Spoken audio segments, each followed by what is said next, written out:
Hi guys, I'm Carol with Free Spirit Arts. Welcome to my channel. You have found me out in the fiber studio and I am using my Ashford country spinner to spin up what I hope to be some yarn that's I want to use on a peg loom. So I'm taking scraps from this, let me see if I can show you, from this huge basket, and I'm just willy-nilly throwing them on the wheel. And I mean I am picking some colors that I like, but some of it's not the best fiber. It's okay for weaving, but it might be just too short of a staple length or something, so I'm trying to make use of it and put it in this.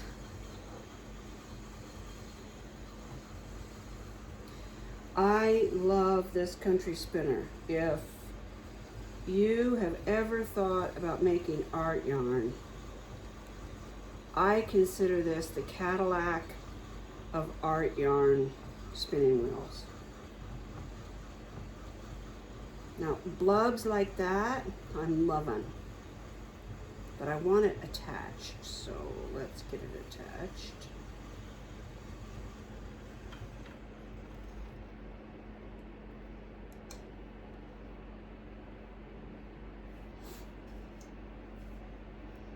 If you are a fiber person, comment below. I'm looking forward to connecting with you all. I've been trying diligently to go around and subscribe to the fiber channels that I can find. I just watched a year-long, now see, this is fiber that I really don't love. It's Corriedale, and I thought I was gonna love it. There are parts of it that I love, but it's a little too hairy for me. I don't know how else to describe it. You can get good, long, nice locks from it. That's not really a nice lock, but that gives you the idea. But then on the other hand, it's got these neps and it feels hairy. And I've noticed that even when I spin it, it sheds. See there, that's what I'm talking about right there. See this? That's not really what you want for nice yarn, but it'll be great poking out of something that I weave, right? So I'm gonna try to throw it in here. Now, I am not a weaver. What am I doing? I tried to weave. I've tried a couple times actually, and I actually got kicked out of a weaving class. Yep, that was me. Uh-oh, uh-oh. I may have lost the beginning of my, oh no, oh no. Yeah, I got kicked out of a weaving class. Sweet, dear lady, wonderful weaver.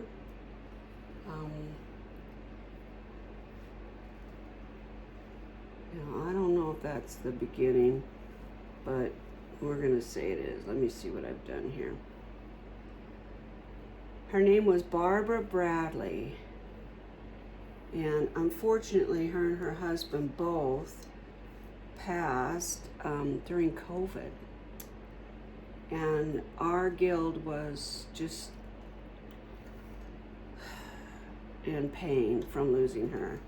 She was a bright spot in the guild. She helped anybody that needed help. spinning, weaving. She was a wonderful asset to our community. They had a little farm and they raised mostly meat sheep, but she had good fiber animals too. And you could find her down at the Guild a lot. Now, see this? See how lumpy bumpy that is? Let me raise you up just a little bit. How's that? Yeah, that's what I'm after.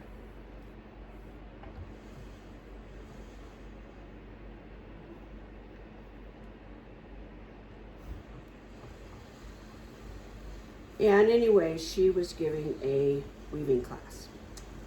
And it was a Navajo weaving class. And part of it included building your own loom. So she made us a pattern, and I ran home and gave it to Doug and said, could you build this for me? And he said, sure, I think so, I can try.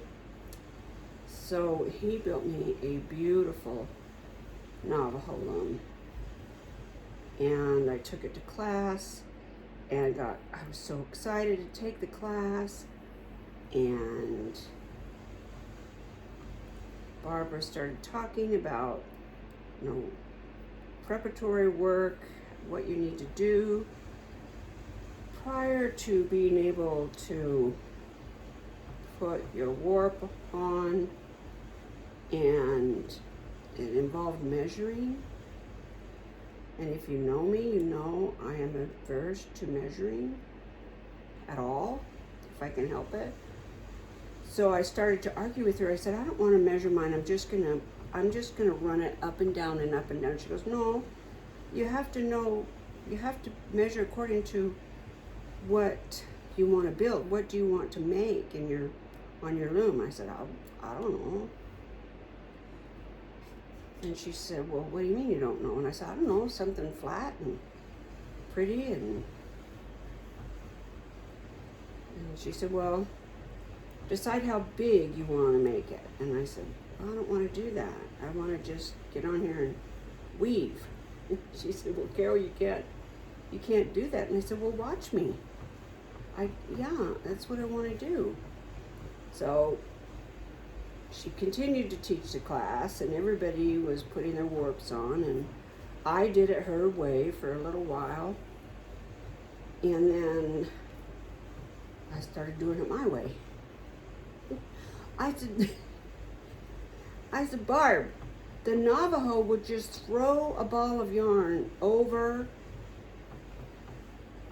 the tree branch. They didn't measure. She just rolled her eyes in frustration and said, that's it. I'm not teaching you anymore. You're unteachable. I said, you're right. I am. You're right, I am. So that was the big joke between her and I. Oh, I loved Barb. She taught me a lot. But she didn't teach me how to weave. Oh, Barb, we miss you.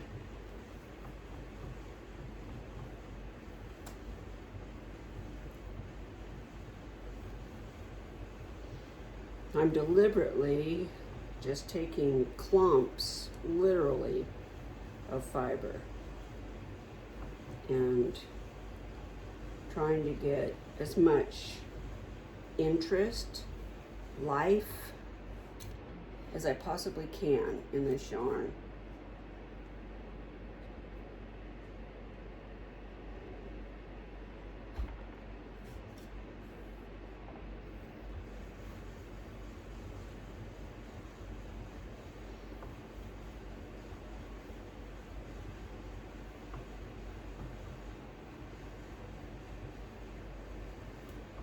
Oh, huh. Just broke.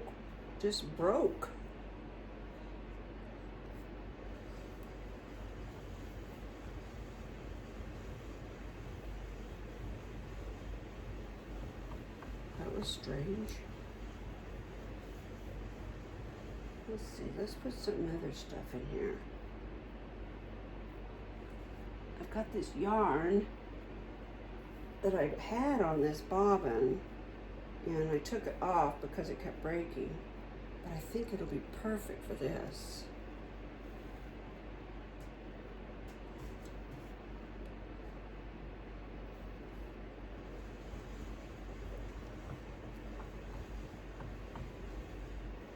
It'll give it some strength. I think the two of them together will be nice. And I like that barber pole kind of.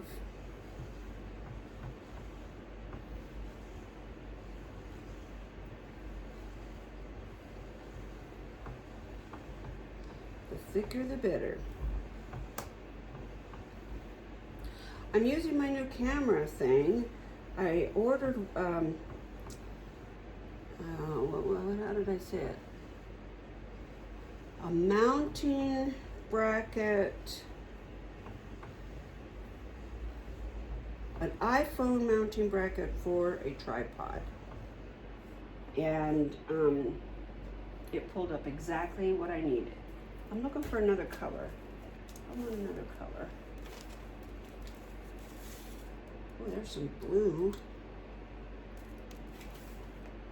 This is kind of, if you were a paper crafter, this is like my collage bin.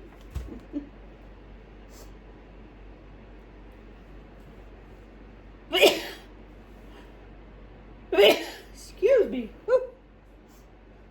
Pardon me, guys. Let's put a little orange in there. I only have a little bit. Let's throw it in there.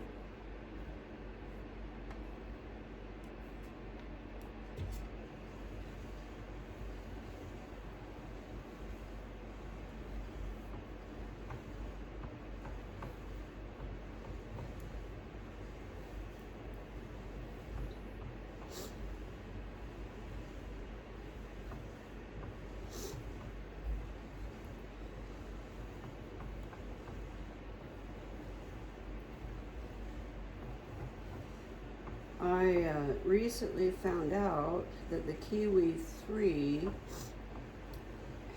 wheel has an optional super bulky, I think that's what it's called, flyer setup that you can buy for it. And now I am considering, I have two Ashford wheels.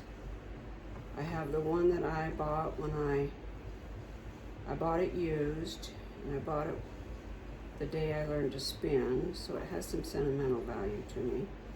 And then I have an Ashford that was gifted to me by my dearest friend Tracy when her mother passed. So both of these wheels are special to me for different reasons. But I'm thinking about destashing something and trying to see if I can't maybe get a Kiwi. The reason I'm thinking about that is this is, in my opinion, probably the best wheel you can get to spin art yarn. One of these fibers has got something on it because I am all of a sudden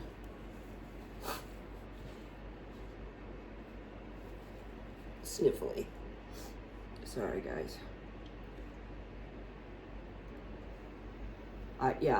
You just really can't beat this wheel. You can do small, finer yarn on it, but for art yarn and thick, bulky yarn, and yarn for weaving, core spun, boucle, all of that, this is like the Cadillac as far as I'm concerned. However, it's not very portable. You can port it. You can take it places, and I have, but it's not. I hauled it down to the coffee shop to spin with the guild there a couple of times, and I banged it up. First of all, it tipped over in my car.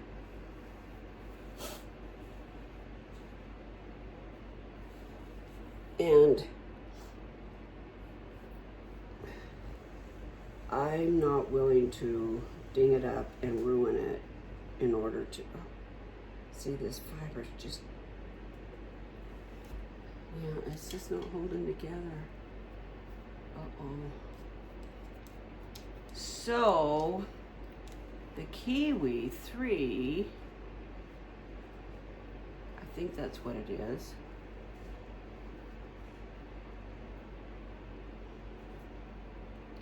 It would still be an expense. Echo.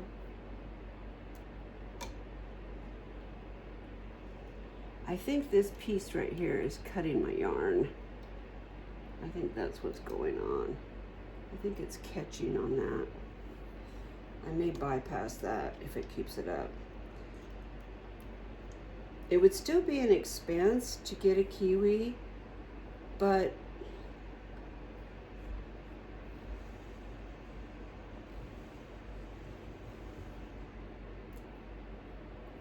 I may do it. We'll see. I do not need another wheel. I have a bulky setup for my Ashford that'll work on both the Ashfords that I have.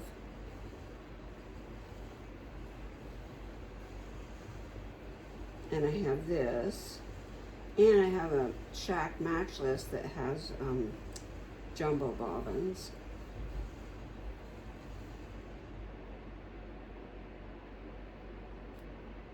Ooh, there's a nice piece. Let's put some white on here.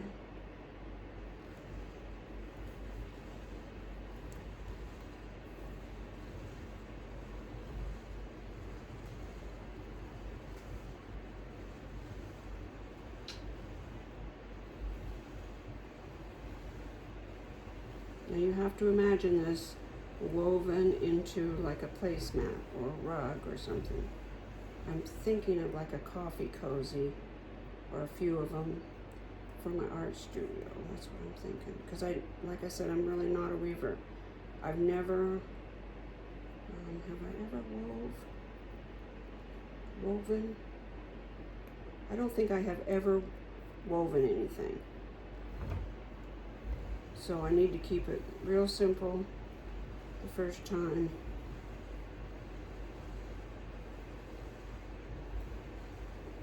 While I get my feet wet, you know. Okay. Oh, well, I was gonna break that off, but that's too strong. It's not gonna happen.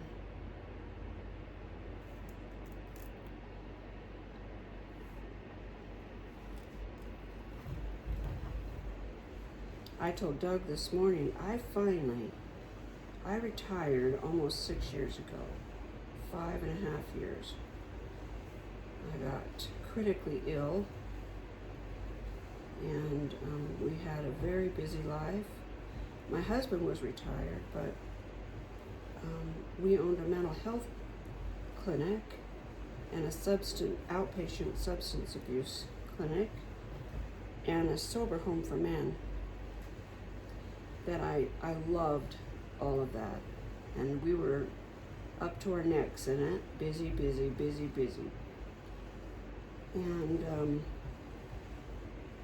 it really is probably one of the most fulfilling jobs I've ever had.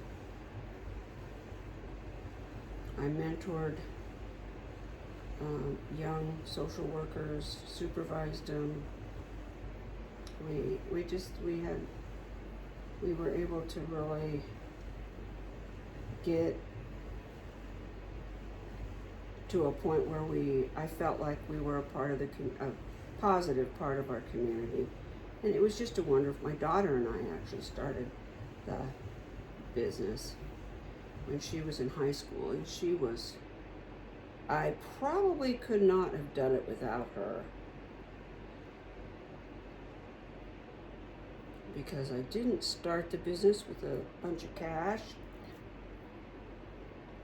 I used my computer from home and my desk from home and rented a little place downtown and decorated it with stuff from home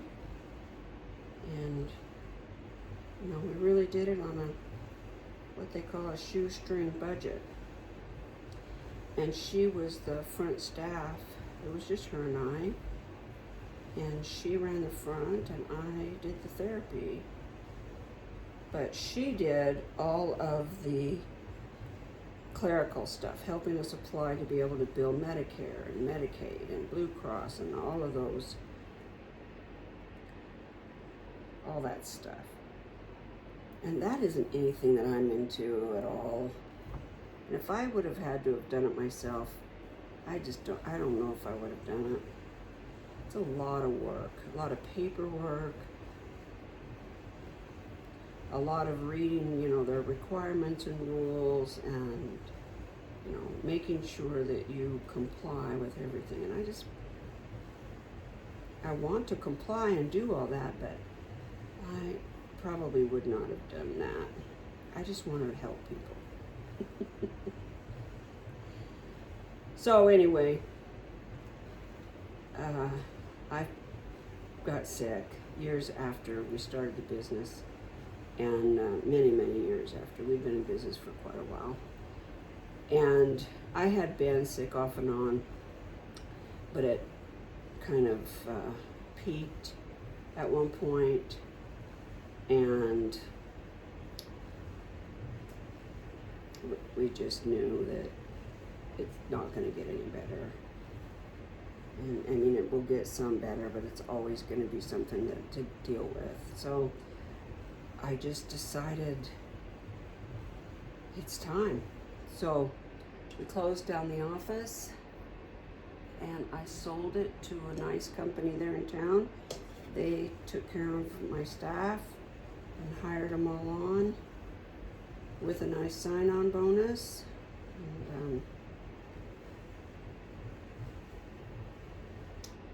And I retired.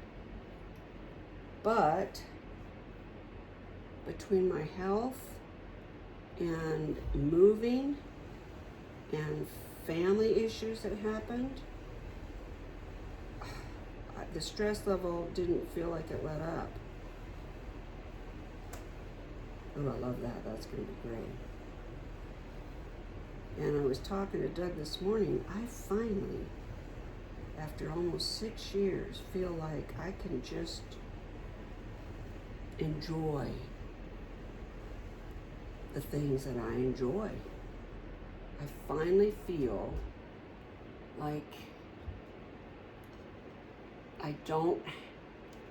well, first of all, I feel good enough to enjoy things.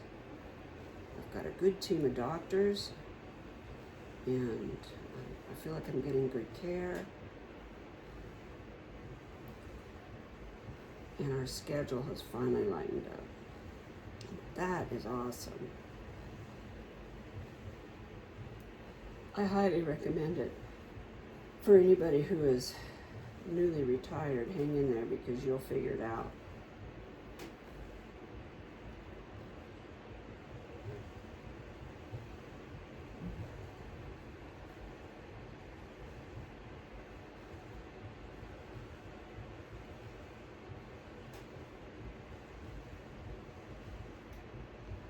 A lot of you were with me when we built this studio last summer, and we started it in June. It was supposed to be a 2-week project, and it wasn't done until August. And I do have video of the progress. I think it's all in my playlist, but it's totally done now. Thank heaven, because it's January. And I feel like now I can just come out here and turn the lights on, turn the heater on, and sit down and enjoy myself.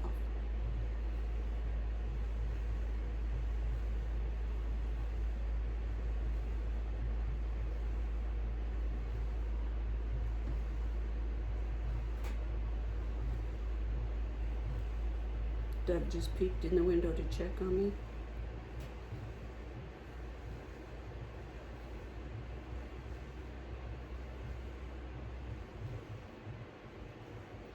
I should have set a timer I can see it. Okay. I really want lumpy, bumpy, thick and thin stuff. Oh, how pretty. Look at that. Can you see it? Oh, how pretty.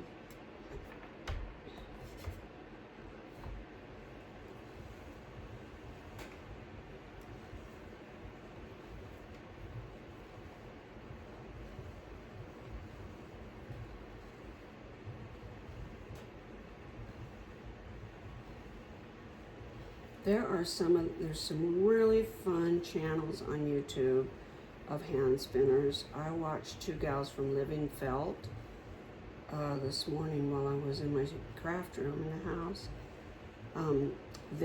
It's a year-old video, and they were doing art yarn. And I didn't really sit down and watch nonstop. I had it going on in the background. And I'm dying to know what that wheel is that she had. But they did a great video on art yarn, doing baubles and spirals and stuff.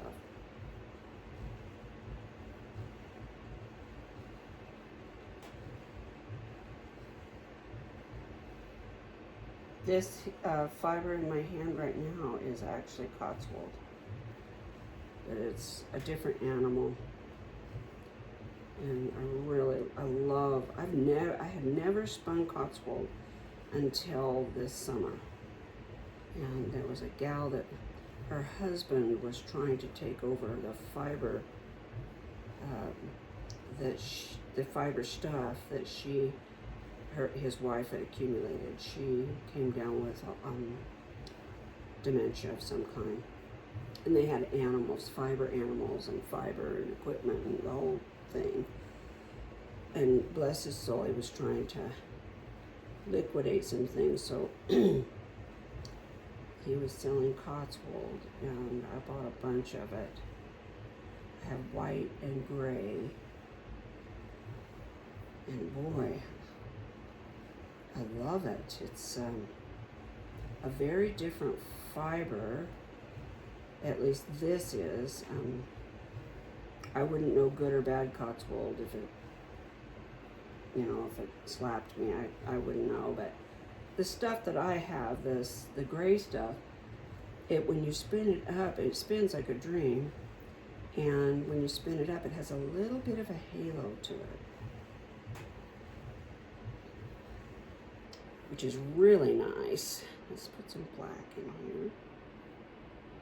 See, this is not great fiber. See, it's just kind of, but in big enough sections and clumps, it should do fine. Because whatever I put this in, it will naturally just felt, is what I'm thinking. And if I have any concerns, I can always just wash it and felt it.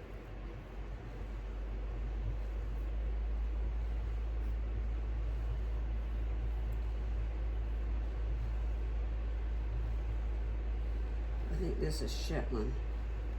I think this is a scrap of Shetland, I think.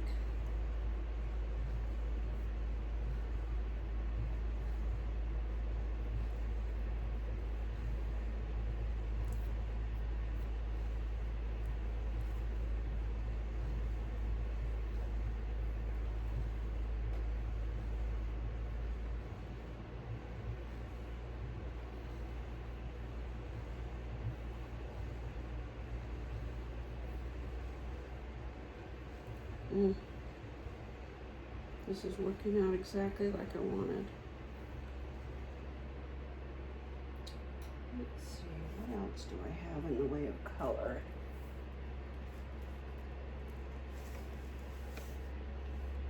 Oh, here's some smoky gray.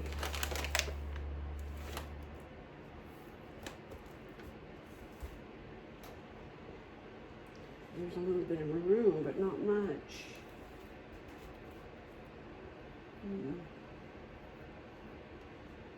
Oh, I see some red. Let me go grab it.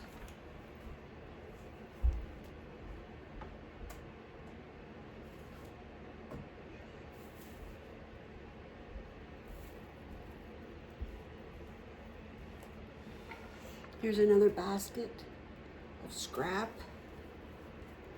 And that has everything in it. Navajo churro, silk. Here's some purple yarn. Who knows what the story is behind that.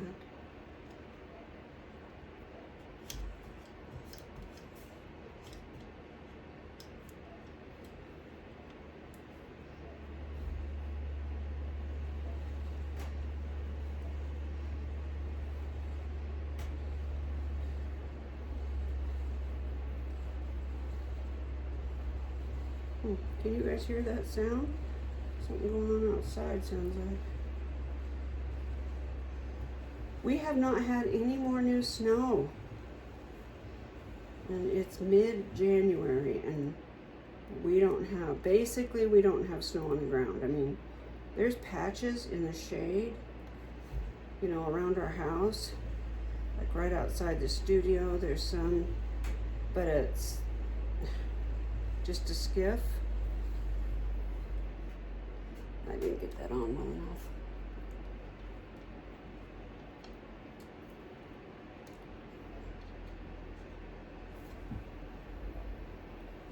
Oh, that's going to be awesome.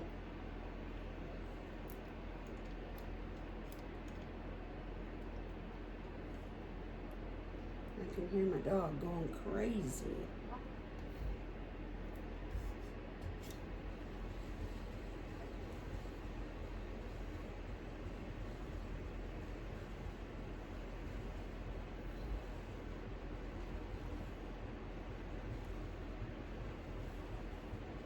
Let's put some white in here first.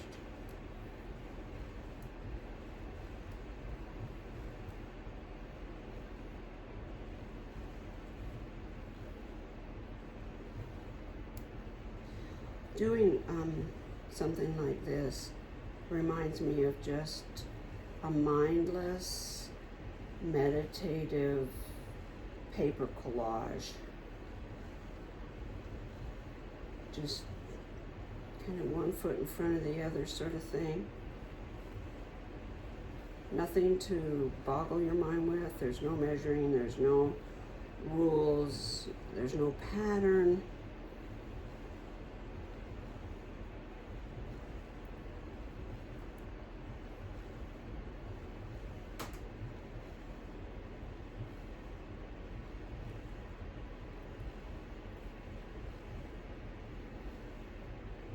A yarn like this, maybe not quite this random, would be so fun if I knew how to knit a hat with. I do know how to crochet. I guess I could probably do that.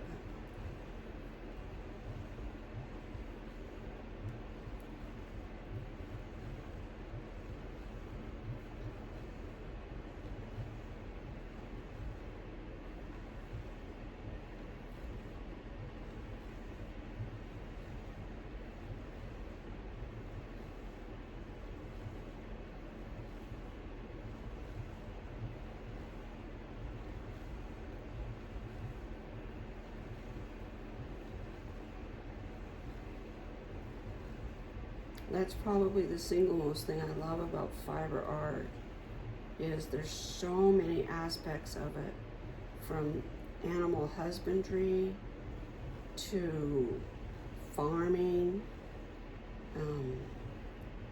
history, spinning and weaving, and all of that just has such a rich history that it's so fun to learn.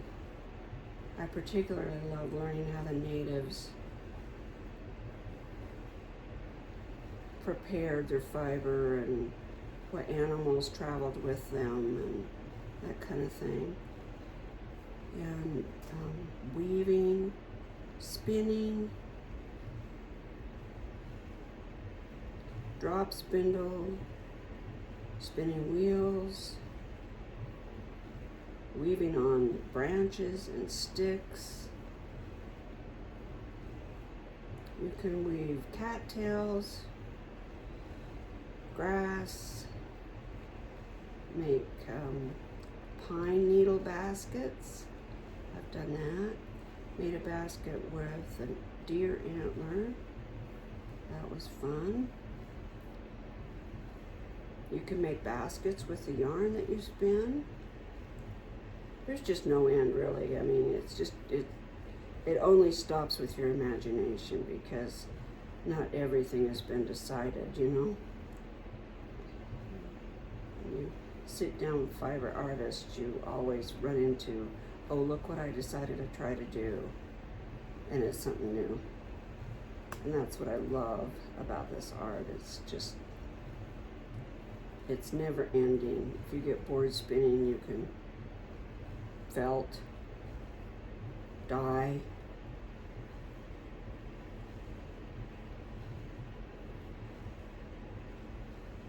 You can focus on just raising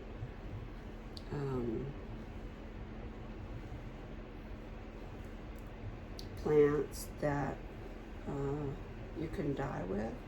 There's a few gals here in town in our guild that grow indigo and different plants for dyeing, and that's really fun and interesting. I did that at our farm too.